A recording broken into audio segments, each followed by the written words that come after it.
السلام علیکم، Asia 41 news کے ساتھ میں ہوں آپ کی میزبان امنا عباس۔ خبر شامل کرتے ہیں جعفر آباد سے۔ ڈسٹرکٹ ایجوکیشن آفیسر جعفر آباد اشوک کمار راجپوت نے کہا، ضلع میں سیلاب نے محکمہ تعلیم کی عمارتوں کو بڑے پیمانے پر نقصان پہنچایا ہے۔ ڈی ای او آفس سمیت 230 سکولز اور دفاتر انتہائی خراب حالت میں موجود ہیں۔ اس کے باوجود صوبائی حکومت کی ہدایت پر سوموار سے درس و تدریس کا سلسلہ شروع کر رہے ہیں۔ والدین اپنے بچوں کو سوموار سے اسکول بھیجیں۔ ان خیالات کا اظہار انہوں نے صحافیوں سے گفتگو کرتے ہوئے کیا۔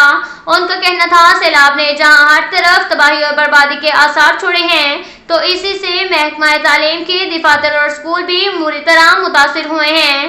ضلع بھر کے دفاتر سمیت 320 سکولز میں تاحال پانی جمع ہے اور ان عمارتوں کی حالت انتہائی خراب ہے، جبکہ حکومت کی ہدایت کی روشنی میں 400 اسکولوں میں سوموار سے تعلیمی سرگرمیاں شروع کر رہے ہیں تاکہ بچے اپنے تعلیم کا سلسلہ جاری رکھ سکیں۔ ان کا کہنا تھا، سیلاب سے کلسٹر کا سامان بھی تباہی سے دوچار ہوا ہے، لیکن حکومت کے تعاون اور مدد سے بہت جلد کلسٹر کا سامان بھی اسکولوں کو فراہم کر دیا جائے گا۔ ان کا کہنا تھا، اسکولوں سے جمع شدہ پانی نکالنے اور استعمال کے قابل بنانے میں ڈپٹی کمشنر جعفر آباد، میونسپل کارپوریشن ڈیرہ لیار اور اوسطا محمد کے آفیسران نے بھی تعاون اور مدد کی ہے۔ انہوں نے والدین سے اپیل کی کہ وہ سوموار سے اپنے بچوں کو اسکول بھیجیں تاکہ تعلیم کے زیور سے آراستہ ہو سکیں۔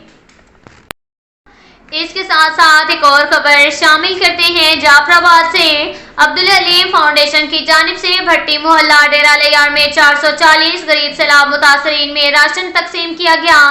امدادی سامان وصول کرنے والوں میں بیوہ خواتین، گونگے بہرے افراد بھی شامل تھے۔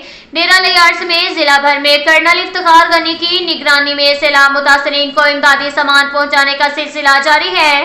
روزانہ سینکڑوں متاثرین کو خشک راشن فراہم کیا جا رہا ہے۔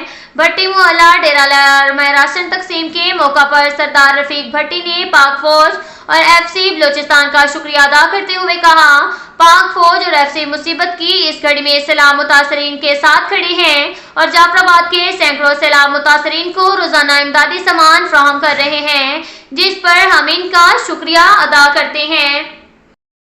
اس کے ساتھ ساتھ ایک اور خبر شامل کرتے ہیں دریا خان سے۔ ہمارے بیورو چیف محمد اصغر بھٹوال کے مطابق تھانہ سٹی کے اللہ Nawaz Khan A S I نے مشہور بدنام زمانہ منشیات فروش محمد جمیل کو شراب سمیت دھر لیا۔ محمد اصغر بھٹوال کی رپورٹ کے مطابق تھانہ سٹی دریا خان کے اللہ نواز خان نے مخبر کی اطلاع پر بابر چوک کے قریب سے محمد جمیل ولد محمد صدیق قوم تیلی سکنہ محلہ فاروق آباد دریا خان کو 20 لیٹر شراب کی کین سمیت گرفتار کر لیا۔ دریافت پر مذکورہ نے شراب پینا اور فروخت کرنا تسلیم کیا، جس پر مقامی پولیس تھانہ سٹی دریا خان نے مذکورہ کے خلاف مقدمہ نمبر 189/22 جرم 3/4 تیپے منشیات ایکٹ کے تحت درج کر کے حوالات میں بند کر دیا۔ اس کے ساتھ ساتھ ایک اور خبر شامل کرتے ہیں دریا خان سے۔ ہمارے بیورو چیف محمد اصغر بھٹوال کے مطابق ملک اشرف اوان ایس ایچ او تھانہ سٹی نے بدنام زمانہ ساجد منشیات فروش کو 1280 گرام چرس سمیت دھر لیا۔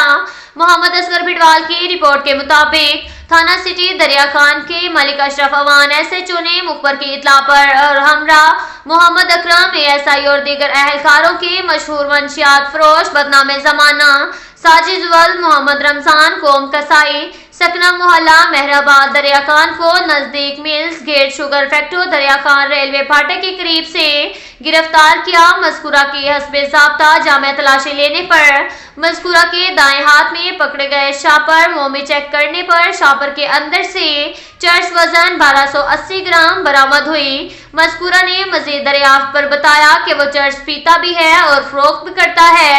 مذکورہ کے خلاف تھانہ سٹی پولیس دریا خان نے مقدمہ نمبر 188/22 جرم 9 تیپے منشیات ایکٹ کے تحت دریا خان درج کر کے حوالات میں بند کر دیا۔ سٹی دریا خان کے عوامی سماجی حلقوں نے منشیات فروشوں کے خلاف بڑی کارروائی کرنے پر ملک اشرف اوان ایس ایچ او اور ان کی ٹیم کو خراج تحسین پیش کیا اور امید ظاہر کی کہ وہ ہمارے شہر کو کرائم فری بنا کر ہی دم لیں گے۔